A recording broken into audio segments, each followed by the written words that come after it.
Yo man, nilabasan ni Bugoy ni Koy yung budot siya. Tatlong wife.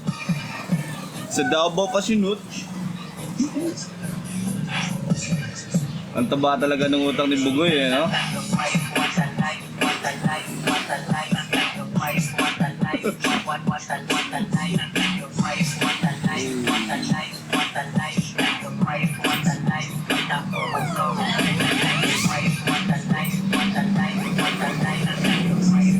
Ang taba ng utang.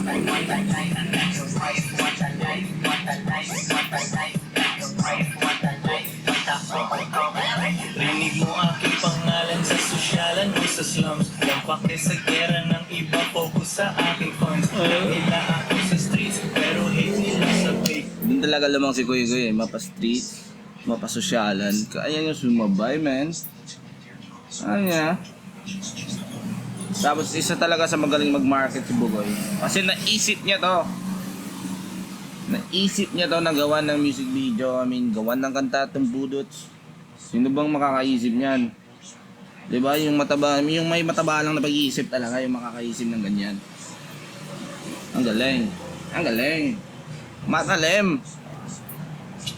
Doesn't matter kasi importante, ako'y laging paid. Politician, ang tawag ay respectfully decline. Oh! Politician tumatawag ko.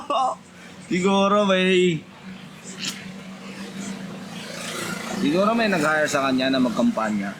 Pero ayaw niya yung mga politician. Ayaw niya sumama sa mga political na mga ano. Okay. Nakapokus na talaga sa kanyang lane, no? May sarili siyang world, ba? May sarili siyang ikot, man. Decline. Kung hindi 2 days na sign, malamang ay dollar sign. Walang tsaka charger, aking need, gagawa ng cash. Si ganda na buang nahanap niya, ako madalas. Siyempre di mo ko gusto kasi ikaw ay Wait lang. ang nahanap niya, ako madalas. Siyempre di Ano yan? Baka natumba yan, man. Hindi pa yan natumba. mo ko gusto kasi ikaw ay walang taste. Baka maging 4-5 kasi puso meron pang space. Isipin nyo, gumawa ng music video, madami pang masaya dito.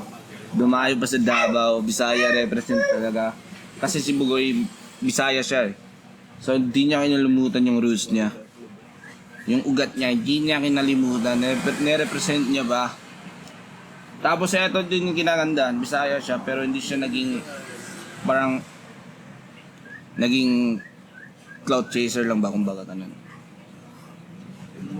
Nag-stay pa din siya sa kanyang kung ano siya. Like, hindi siya nagpapanggap Bisaya. Alam niyo na, may iba kasi piling Bisaya, ganun. Alam naman natin Bisaya talaga si Bugoy, lumaki. Pero lumaki siya dito sa hindi siya lumaki sa Bisaya. Okay. Yan yung pinakamaganda dahil nag-represent siya ng Bisaya.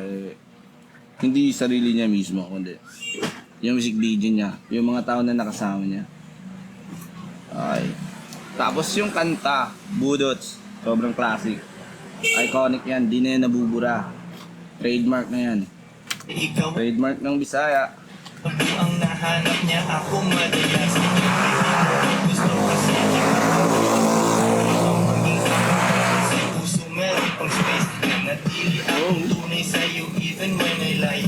Just laging sinisenyas pare hanggang mangisay. Hey, what a life, what a life, what a life. What a life, what a life, what a life. What a life, what a life, what a life. What a life, what a